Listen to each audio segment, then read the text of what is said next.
kabajamtoota fi dhaggeeffattoota hordoftoota maatii raadiyoo daandii Akka assalaamu alaykum wa rahmatullahi wa barakatuh. Oduuwwan keenya guyyaa irraa akka lakkoofsa biyya keenyatti Ebla 29 bara 2010 guyyaa wiixata guyyaa irraa qabannee dhiyaannee jirra. Oduuwwan guyyaa irraa akka isiniif dubbisu anu bilees keessan Hamzaa Booranaatiin.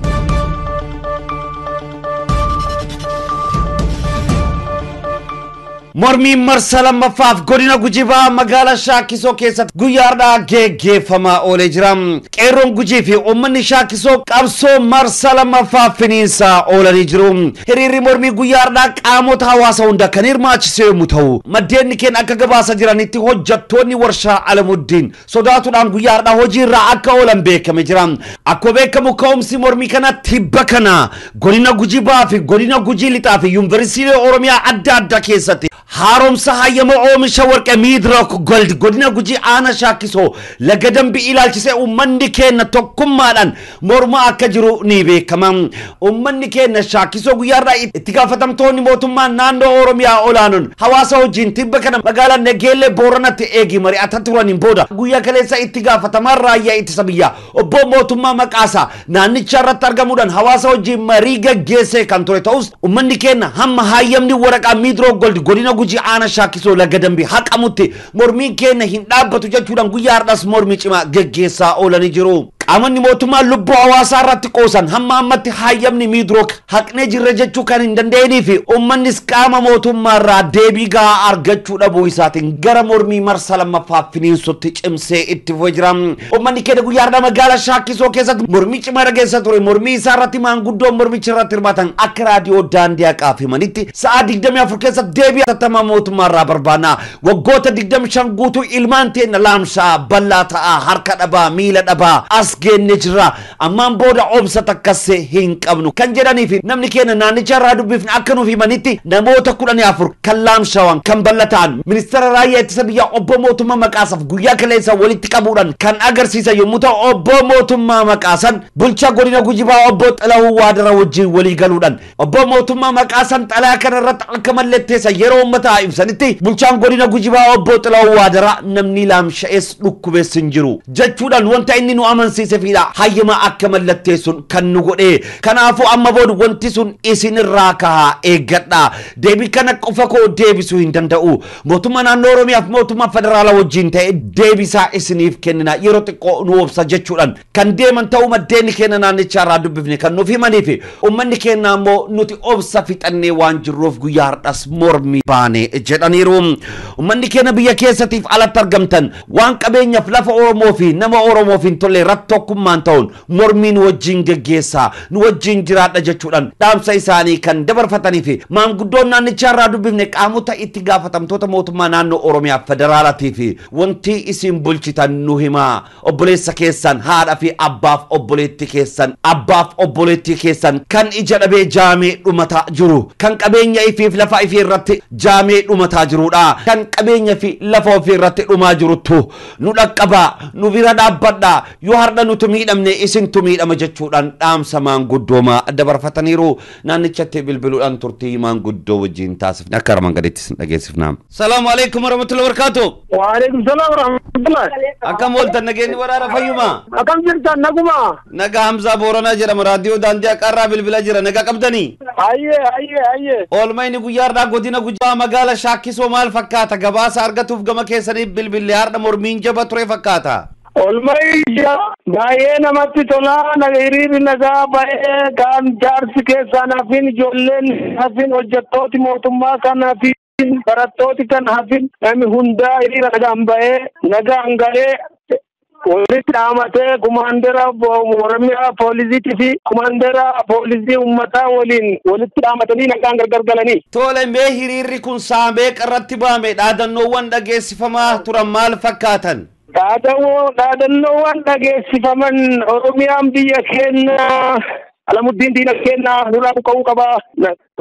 Dhimma lubbuu namaati dhimma jiraachuu dhabuuti.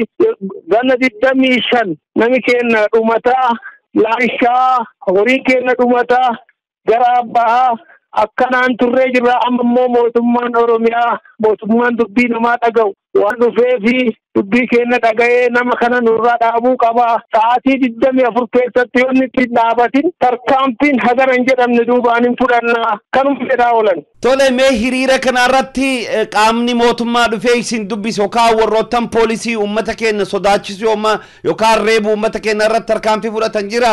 Qaamonni mootummaa arraa fi kakka agarraa nu gargaaraniitu hin beekanu bakka sila baankiitii fi bakka dhaabbata mootummaa achitti walitti hin deebina achirra nagaan dabraa jedhanii nama gorsaa kun dura deemaa kun duuba deemaa. Nulleessi waliin jirra haga namichi kun waan kana dhaabut duubatti hin deebinu qabsoo itti fufaa jedhaa nu gorsaa waliin oolanii jiran. Tole mee isin haaluma waliigalaa keessatti akka amma argaa jirrutti qaamonni mootummaas marii adda addaa uummata waliin geggeessaa jiran mariin osoo deemaa jiru haga ammatti garuu waraqaan kun hayyamni kun haqame jechuu haga amma dubbachuu hin dandeenye. Isin mee akka uummatatti mormii uummata kan keessallee turtanii uummata kanaaf deebina tattamaa uummanni kun yeroo amma barbaadu maalidha? Qaamota mootummaafis ergaan keessan maalidha? Nuti akka uummataatti wanni guddoon nuti barbaannu haaromsa hayyama nama kanaaf haaromsan kana nuti adoon beekin asiin dura mootummaan naannoo Oromiyaa hin haaromfamuu jedhee nutti himee ture. Adoo nuti hin beekin adoo mootummaan naannoo Oromiyaa hin beekin bulchaa godinaatiin walii galanii haaromsa kana haaromsanii. Kanaafuu haaromsi kun nurraa ka'uu qaba. Namichi kun armaan booda nurratti hojjetuu hin qabu. Nama 14 kaqaabilaan ka ijji badde ka mata gargar dabe kakkanaa kana guurree mootummaa maqaa isaa bakka mootummaa naannoo irraa dhufe isa duratti agarsiinne isaanis nu waliin booyanii bulchaa godinaati akkana nu godhee bulchaa godinaa Xilawuu Waadaraa nama jedhanutti nami laanshe hin jiru nami dhukkubillee hin jiru wanni sun soba jedhee akkanaan nu qallatteessise akkanaani haaromsine.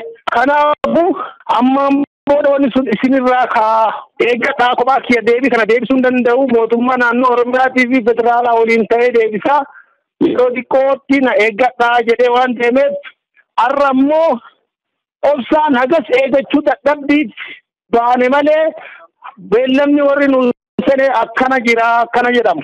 Ayyee hedduu galatooma uummataaf maal laamtan uummata kennaaf? Gamtaawota mootummaatii fi warra qabsaa'ota ala jiruufillee nu wajjin jiraadhaa nu waliin jirraa nurraan hafinaa nu duuba dhaabadhaa nutis itti jirraa jenna bakka jirtanuu waan kana fakkaatu waan uummata Oromootiin tolle waan qabeenya Oromootiin tolle waan lafa Oromootiin tolle bakkuma jirtanuu falmii geggeessaa waliin jirraa jennee qaamna kanuma. Tole warra mootummaa biyya bulchuuf immoo maal jettan? Warra mootummaatiin namni isin bulchitannuma obboleessi keessan haati keessan obboleettiin keessan abbaan keessan ka ija dhabee jaamee dhumataa jiru kana qabeenya fiirratti lafa fiirratti nu dhaqqabaa nu bira dhaabbataa yoo har'a nu miidhamne isinti miidhame kanuma jennaan. Ayyee jazaakumullahu khairan odeeffannoo nu kennitaniif horaa bulaa deebanaa. Assalaamu alaikum warahmatullahi wabarakatuh wal quba qabaanna. Rahmatullahi wabarakatuh. Bulchaa godina Baalee kan ta'e Abdul Qaadir Hussein qabsoo uummanni Baalee taasiseen hojiirraa ari'ame. Bulchiinsa godina Baalee baroota dheeraadhaa fi kan hacuuca turee fi mormii fi komiin uummata Baalee jabaatee irratti geggeeffamaa kan ture Abdul Qaadir Hussein angoo lakkisuun hojiirraa akka ari'ame gabaafameera. Uummanni godina Baalee ciniinnachuudhaan hooggansi haaromsa akka isaaniif dhufu qabsaa'aa kan ture yommuu ta'u kunoo bu'aan qabsoo isaanii tokko jechuun bulchiinsa godinichaa angoorraa akka kaasise himameera. Uummanni Oromoo godinoota Booranaa, Harargee lamaan, Jimmaaf Horoo Gudurus hooggansi dulloomtu akka isaanirraa ka'an iyyachaaf qabsaa'aa kan jira yommuu ta'u akka godina Aanaa fi gandattis uummanni Oromoo guutuun hooggansi dulloomtuun akka irraa ka'aniif qabsaa'aa waan jiraniif mootummaan naannoo Oromiyaa haaromsa gaggeeffamaa jiru gara gandatti akka buusu dhaamsa kan dabarsinuu fi muummicha ministeera biyyattiif akkasumas pirezidaantii mootummaa naannoo Oromiyaa imimmaan haawwan keenyaa hatattamaan dhaga'uudhaan deebii ariifachiisaa kennuu isaaniitiif hedduu galatoomfamuu kan qabanii fi sochiin kun kallattiilee godinaalee biraa fi aanaalee biratti akka ce'u asumaan gaafannaa. Inna lillahi wa inna ilayhi raji'un. Oduu gaddaam ilma qabsaa Oromoo ilmi Usmaayyoo Muusaa kan ta'e Muhammad Usmaayyoo Muusaa dhibee isa muudateen hubamuun addunyaa kanarraa boqote. Ilmi qabsaa Oromoo ilmi Usmaayyoo Muusaa Muhammad Usmaayyoo dhibee isa muudateen hubamuudhaan guyyaa kaleessaa addunyaarraa boqochuun gara Rabbitti akka imale beekameera. Muhammad Usmaayyoo Muusaa daa'ima waggaa 13 yoo ta'u obboleeyyan isaa 4 waliin biyya Masrii yookaan Ijipti keessatti jireenya baqattummaa dhiibaa osoo jiru dhibee isa muudateen hubamuudhaan guyyaa kaleessaa lubbuun isaa gara Rabbitti imalteerti. Muhammad Usmaayyoo Muusaa asiin duras dhibee irra deddeebi'ee isa muudachaa tureen hubamaa kan ture yommuu ta'u guyyaa kaleessaa wal'aansaaf gara hospitaalatti geeffamus osoo wal'aansa hin argatiin lubbuun isaa akka dabarte maddeen himaniiru. Muhammad Usmaayyoo Muusaa biyya Masrii keessatti barata quraanaa markaza Daarul Fu'aad yommuu ta'u barumsa quraanaa irratti daa'ima akkaan jabaa akka ture maddeen gabaasaniiru. Rabbiin lubbuu isaa jannataan haa qananiisu. Maatii firaa fi xafii uummata Oromoo bal'aaf obsaaf jajjabina hawwina. Kutaalee Oromiyaa godinoota adda addaa keessatti markazoonni quraanaa barattoota quraanaa haffazan kan eebbisiisaa turanii fi majlisni mashaayikoota gurguddoo sagantaa cufaansa gaggeessaa akka turan beekame. Godina Wallaggaa Lixaa magaalaa Gimbitti kan argamu markazni hifzii quraanaa Fatii barattoota quraana Rabbii qoma isaanitti qabatan eebbisiisaa akka wali beekame. Eebba barattoota madrasaa fi hifzii quraanaa kan tibba kana bal'inaan ba'a Oromiyaatti gaggeeffamaa jiru gara Lixaa Oromiyaattis ce'uudhaan guyyaa kaleessaa godina Wallaggaa Lixaa kan argamu markazni hifzii quraanaa Fatii barattoota haafizaa 58 haala ho'aan eebbisiisaa akka oole beekameera. Barattoota guyyaa kaleessa eebbifaman keessaa 41 dhiira yommuu ta'an 17 shamarran akka ta'an kan eere maddii oduu kenna. Godina irra jireessi uummattoota hordoftoota amantii biraa ta'an keessatti haala kanaan jabaatanii barattoota haafizaa keessumaa barattoota haafizaa shamarran 17 eebbisiisuun waan gammachuu guddaa ta'uu isaa ibsuun hawaasni muslimaa biyya keenya barumsa hifzii quraanaa akkanuma keessatti qooda shamarranii ol kaasuu akka qaban dhaamaniiru. Sagantaa eebba barattoota haafizaa kanarratti hawaasni muslimaa lakkoofsaan hedduu ta'ee fi ustaasonni lakkoofsaan hedduu ta'an irratti argamaniiru. Ustaasota qophii kana irratti argaman keessaa ustaas Muhammad Ibrahim barsiisa markazichaa, ustaas Hussein Kadir barsiisa markazichaa, ustaas Fuad Muhammad barsiisa markazichaa, ustaas Hussein Muhammad barsiisa markazichaa, ustaas Muhammad Nasir Abshiruu Naqqamteerraa, Daa'i Mubaarak Adam Naqqamteerraa, ustaas Ahmed Muhammad Ganjiirraa fi ustaasonni fi daa'iiwwan magaalittii hedduun irratti argamuun dhaamsa fi gorsa babbareedaa dabarsaa akka turan beekamee jira. Naannichatti bilbiluudhaan ustaasa tokko wajjin turte taasifne qabna nufaana bu'a. Alo assalaamu alaykum warahmatullahi wabarakatuh. Alaykum assalam warahmatullahi wabarakatuh. Akkam jirtan nageenyi badhaadha fayyuma? Nagaa alhamdulillah kam. Hamzaa Booranaa jedhama raadiyoo daandii Aqaarraa bilbilaa jira akkam jirtan? Nagaa alhamdulillah kamiti. Maashaallah nagaa jirra alhamdulillahi rabbil alamin. Guyyaa har'aa godina Wallaggaa Lixaa magaalaa Gimbitti markazni Fatii barattoota eebbisiisuu dhageenyee kan quraana haffazan odeeffannoo akka nuu kennitaniif ture. هيا مركز كينيا مركز الفتح جدما مركز الفتح لتحفيظ القرآن الكريم جدما بجنا واللقاء لتاه مجالا جنبي كيستر دما مسجد فتح لخدمتي كذا مركز يكون إثنين دابة بركم لما في قوتي دابة مسا سدي جولي ديسيسي مسا أصفام مولي جاجرا بسيجاجرا بركنا جولي أفرقابو جولي هي بركة دني سديتي جولي سلامو بركة كتوربا مشاركة عني ونوانا رديني بركة شنكا إلى الشورى ولماذا بركة ستوني لما في إلى ستوني لما في شمرني كتوربا وخير والسجاج وشوت مركزكم كنيني بس نفقا يوتين أسيجو ummata magaalichaatu walitti buusee ijoollee dormiitti fudhatee barsiisa. Eeggarsa bakka biraan qabu uummatuma magaalaatu sochii dhumaanii barsiisota barsiisaa 4 qabaa kan ijoollee kana barsiisanii barumsa keessatti kennamu barumsi quraanaan kennama, ahkaam tajwiidaan kennama, talqiiniin kennama. Akkuma kana aqiidaan hin barsiifamaa, siiraan hin barsiifamaa, hadiisii hin barsiifamaa. Hunduma kana مبادئ الإسلام وليها برسيمة إيران كبتة لغة عربية كبتة جولي برسيمة إن شاء الله. براتوني بفهم الله كيف سامك أنا كنت تأمرني بفهمن. براتاني كليس بفهم براتا كذا سري براتاني جرا برتا سري كان سام مركز جرا وقع سري سري بدنا ما قرآن حفظني وقعتكم علوم الشريعة برسان دبلتني علوم وانم قرآن وجود ترى وبرسان جت وقع قولتي وقع سري براتاني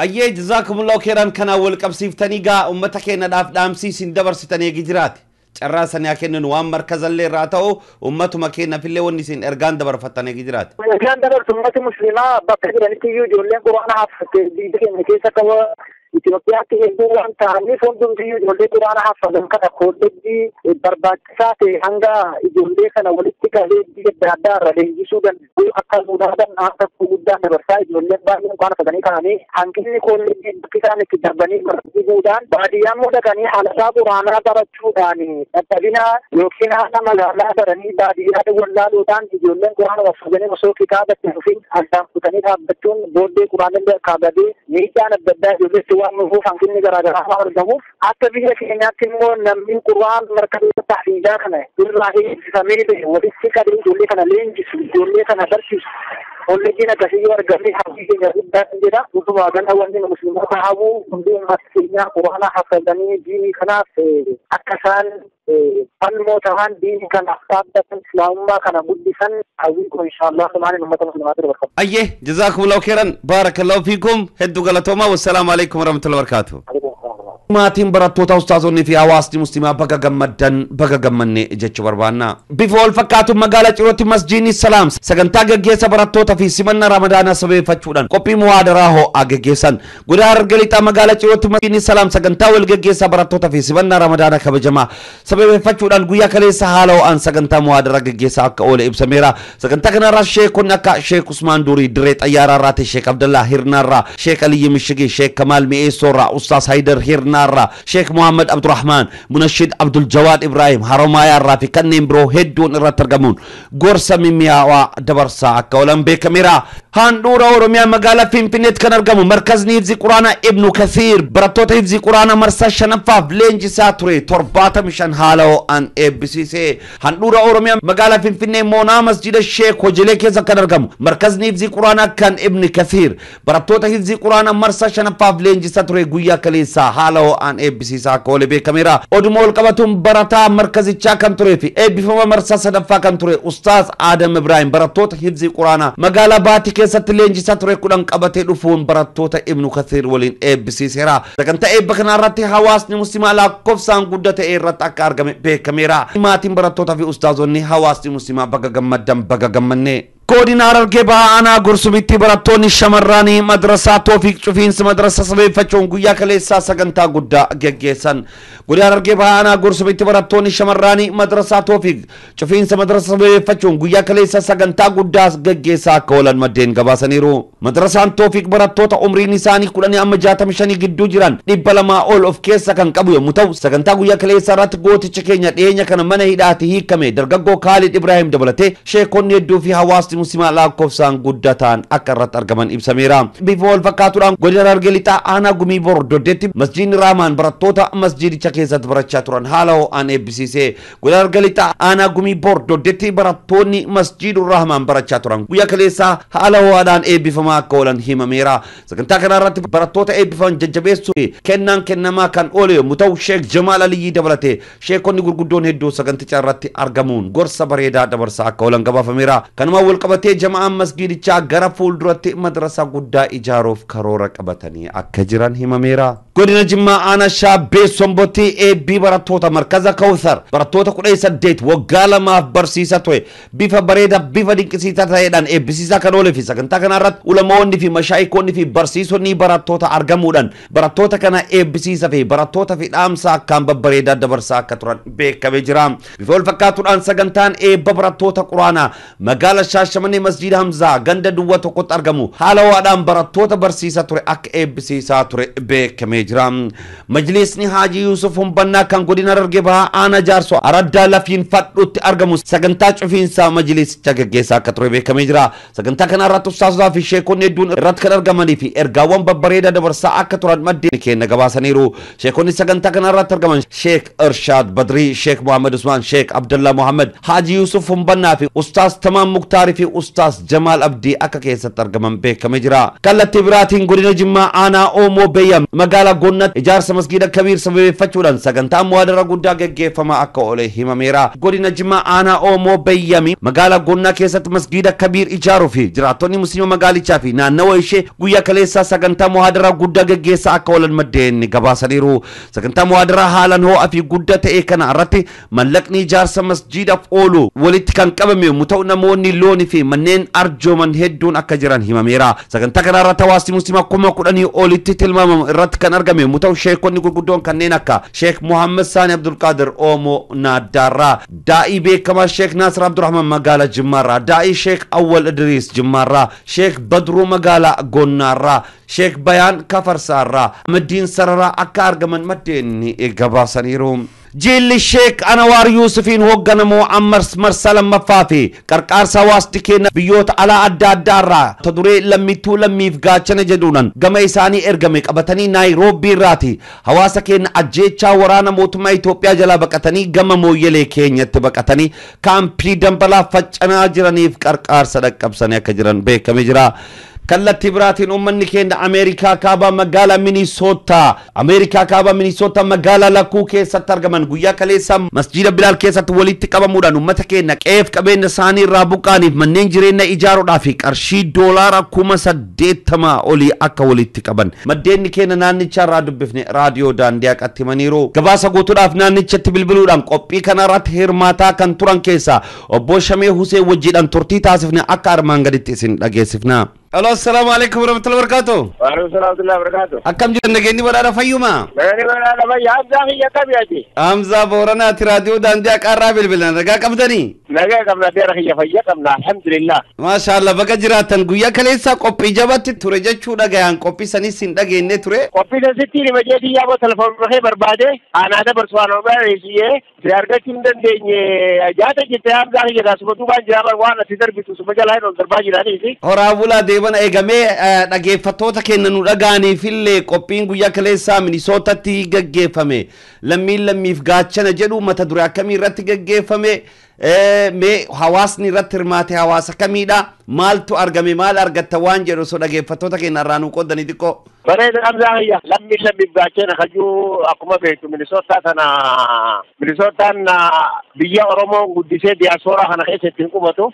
Biyya Oromiyaati qoojee Oromiyaati qoojaan biyya tana biitii Minisoota akkuma ati beektu Hamzaa waa hedduun beekamtii waan gaggaarii hedduu dalaydii waa hedduun nu keessatti argama. Duuba akka ati kuma qabdutti amatatti Minisootaan sun doolaara miliyoona tokkoo fi walakkaa argamsiifte masaajidaa fi cheerchii haa ta'u masjiida haa ta'u waldaa adda addaa gargaaruu haa taatu warra politikaa gargaaru haa taatu miidiyaa haa taatu kuma agarta miidiyaan guddaan Oromoo qabdu nu keessa jira. Duuba kaleessa guyyaa alhadaa May jaarratti lammiif gaachana kajuu waldayni tumsamaa Oromiyaatii fi waldayni dubartoota Oromoo Minisootaatii fi koreen ulamaa takka walii ta'uudhaan yaamicha san gootee kalee ichirratti sheeni guddaa Sheek Absalaam keessummaa keenya kabiyyaan dhufe innillee irratti argame gaa maashaallah hawaasni keenya haa galatoomanii waan gaarii dalagan waan gaarii takka dalaganii akkuma beektanu Oromoon yaa hundaa gargaarsa godhaa jira.